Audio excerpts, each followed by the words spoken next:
Item ಯಾವುದೇ ಇರಲಿ try ಮಾಡಿ ಆಚಿ ಚಿಕನ್ ಮಸಾಲಾ. ಅಡ್ಡ ಮತದಾನದ ಮಧ್ಯೆ ಧರ್ಮಸ್ಥಳಕ್ಕೆ ವಿಜಯೇಂದ್ರ ಭೇಟಿ. ಈಶ್ವರಪ್ಪ ವಿರುದ್ಧ ಸೋಮಶೇಖರ್ ವಾಗ್ದಾಳಿ. ಬಿಜೆಪಿ ಅಧ್ಯಕ್ಷ ನಿತಿನ್ ನಬೀನ್ ಭೇಟಿಯಾದ ವಿ ಸೋಮಣ್ಣ. ಈ ಸುದ್ದಿಗಳನ್ನು ನೋಡೋಣ ರಾಜಕೀಯ ನ್ಯೂಸ್ ಟಾಪ್ 9 ನಲ್ಲಿ. ವಿಧಾನ ಪರಿಷತ್ ಚುನಾವಣೆಯಲ್ಲಿ ಅಡ್ಡ ಮತದಾನದ ವಿಚಾರ ಬಿಜೆಪಿಯಲ್ಲಿ ಕಂಪನ ಸೃಷ್ಟಿಸಿರೋ ನಡುವೆ ಬಿಜೆಪಿ ರಾಜ್ಯಾಧ್ಯಕ್ಷ ವಿಜಯೇಂದ್ರ ಅವರು ಇಂದು ಧರ್ಮಸ್ಥಳ ಮಂಜುನಾಥ ಸ್ವಾಮಿಗೆ ವಿಶೇಷ ಪೂಜೆ ಸಲ್ಲಿಸುತ್ತಿದ್ದಾರೆ. ನಿನ್ನೆ ನವದೆಹಲಿಯಿಂದ ಬೆಂಗಳೂರಿಗೆ ಬಂದಿಳಿದ ವಿಜಯೇಂದ್ರ ರಾತ್ರಿಯೇ ನೇರವಾಗಿ ಧರ್ಮಸ್ಥಳಕ್ಕೆ ತೆರಳಿ ವಾಸ್ತವ್ಯ ಹೂಡಿದ್ರು. ಇಂದು ಬೆಳಗ್ಗೆ ಸುಮಾರು 7 ಗಂಟೆಗೆ ಶ್ರೀ ಮಂಜುನಾಥ ಸ್ವಾಮಿಯ ದರ್ಶನ ಪಡೆಯಲಿದ್ದು ದೇವರ ಸನ್ನಿಧಿಯಲ್ಲಿ ವಿಶೇಷ ಪ್ರಾರ್ಥನೆ ಸಲ್ಲಿಸಲಿದ್ದಾರೆ. ವಿಜಯೇಂದ್ರ ಅವರು ಆಗಾಗ ಧರ್ಮಸ್ಥಳಕ್ಕೆ ಹೋಗ್ತಾರೆ. ಧರ್ಮಸ್ಥಳಕ್ಕೆ ಹೋಗ್ಬೇಕು ಅನ್ನಿಸಿದಾಗ ನಾವು ಕೂಡ ಹೋಗ್ತೀವಿ. ಅಡ್ಡ ಮತದಾನಕ್ಕೂ ಈಗ ಧರ್ಮಸ್ಥಳಕ್ಕೆ ಹೋಗ್ತಾ ಇರೋದಕ್ಕೂ ಸಂಬಂಧ ಇಲ್ಲ ಎಂದು ವಿಧಾನ ಪರಿಷತ್ ವಿಪಕ್ಷ ನಾಯಕ ಛಲವಾದಿ ನಾರಾಯಣ ಸ್ವಾಮಿ ಹೇಳಿದ್ದಾರೆ. ಪರಿಷತ್ ಚುನಾವಣೆಯ ಅಡ್ಡ ಮತದಾನದ ವಿಚಾರ ಈಗ ಕಮಲಪಾಳೆಯದ ನಾಯಕರ ನಿದ್ದೆಗೆಡಿಸಿದೆ.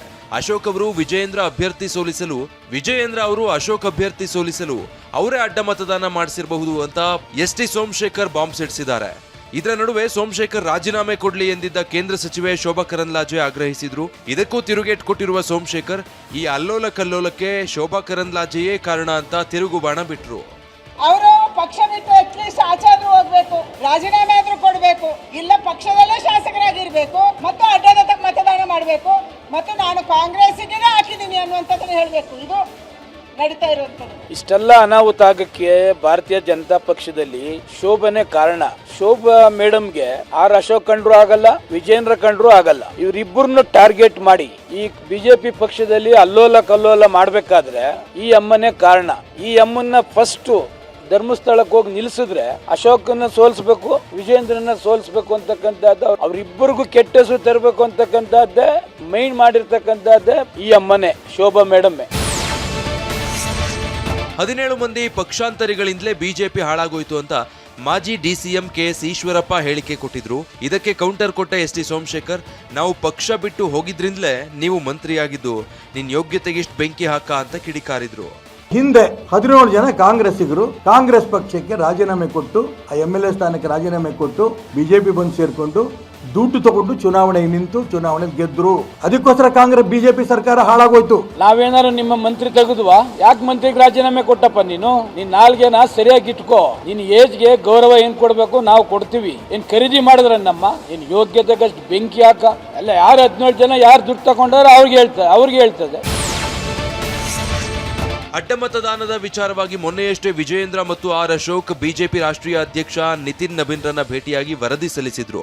ಇದೀಗ ನಿನ್ನೆ ಕೇಂದ್ರ ಸಚಿವ ವಿ ಸೋಮಣ್ಣ ದೆಹಲಿಯಲ್ಲಿ ನಿತಿನ್ ನಬೀನ್ರನ್ನ ಭೇಟಿಯಾಗಿ ಚರ್ಚೆ ನಡೆಸಿದ್ರು. ವಿಧಾನಸೌಧದಲ್ಲಿಂದು ಸಿಎಂ ಡಿಕೆ ಶಿವಕುಮಾರ್ ಇಲಾಖಾವಾರು ಪ್ರಗತಿ ಪರಿಶೀಲನಾ ಸಭೆ ನಡೆಸಲಿದ್ದಾರೆ. ಬೆಳಗ್ಗೆ 11:30ಕ್ಕೆ ಮೀಟಿಂಗ್ ನಡೆಯಲಿದ್ದು ವಾಣಿಜ್ಯ ತೆರಿಗೆ ಇಲಾಖೆ, ಅಬಕಾರಿ ಇಲಾಖೆ ಪ್ರಗತಿ ಪರಿಶೀಲನಾ ಸಭೆ ನಡೆಸಲಿದ್ದಾರೆ. ಕೆಲ ಸಚಿವರು, ಹಿರಿಯ ಅಧಿಕಾರಿಗಳು ಸಭೆಯಲ್ಲಿ ಭಾಗಿಯಾಗಲಿದ್ದಾರೆ. ಪ್ರತಿಪಕ್ಷ ನಾಯಕ ಆರ್ ಅಶೋಕ್ ಕೇಳಿದ್ದ ನಿವಾಸವನ್ನ ಸಚಿವ ಯುಟಿ ಖಾದರ್ಗೆ ಹಂಚಿಕೆ ಮಾಡಲಾಗಿದೆ. ಕುಮಾರಕೃಪಾ ಪೂರ್ವ ನಂಬರ್ 1 ನಿವಾಸ ಖಾದರ್ಗೆ ಹಂಚಿಕೆ ಮಾಡಲಾಗಿದೆ. ಸ್ಯಾಂಕಿ ರಸ್ತೆಯಲ್ಲಿರುವ ನಂಬರ್ 31 ಮನೆಯನ್ನ ಅಶೋಕ್ಗೆ ಹಂಚಿಕೆ ಮಾಡಲಾಗಿದೆ. ಅಶೋಕ್ ಅವರು ಕುಮಾರಕೃಪಾ ಪೂರ್ವ ನಂಬರ್ 1 ಮನೆಯನ್ನ ನೀಡಬೇಕು ಅಂತ ಕೇಳಿದ್ರು. ಆದ್ರೆ ಅಶೋಕ್ ಅವರ ಮನವಿಯನ್ನ ಸರ್ಕಾರ ಪರಿಗಣಿಸಿಲ್ಲ. ಕರಾವಳಿ ಪ್ರವಾಸೋದ್ಯಮ ಅಭಿವೃದ್ಧಿ ಕುರಿತು ಇತ್ತೀಚೆಗಷ್ಟೇ ಸಿಎಂ ಡಿಕೆ ಶಿವಕುಮಾರ್ ಸಭೆ ಮಾಡಿದ್ರು. ಈ ಸಭೆಗೆ ರಿಷಬ್ ಶೆಟ್ಟಿಗೂ ಆಹ್ವಾನ ಕೊಡಲಾಗಿತ್ತು. ಇಷ್ಟೇ ಇದಕ್ಕೆ ಪರ ವಿರೋಧದ ಬಿರುಗಾಳಿ ಬೀಸಿದೆ.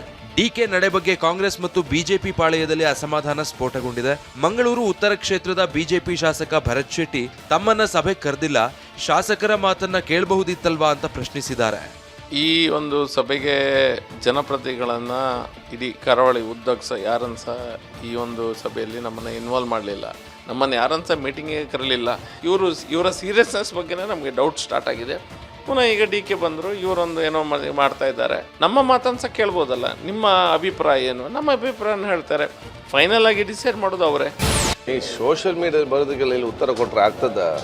ಮತ್ತು ಚರ್ಚೆ ಮಾಡ್ಬೋದಲ್ಲ ಅಂತ ಯಾವುದು ವಿಚಾರ. ಈಗ ಹೌದು, ಅಲ್ಲಿ ಮುಖ್ಯಮಂತ್ರಿ ಏನಂತ ತೀರ್ಮಾನ ಆಗಿದೆ, ಯಾರು ಹೇಳಿದ್ದಾರೆ, ಏನಮ್ಮ ಮಾಡಿದ ಅದಕ್ಕೆ ನಾವೀಗ ಉತ್ತರ ಕೊಡಬೇಕು.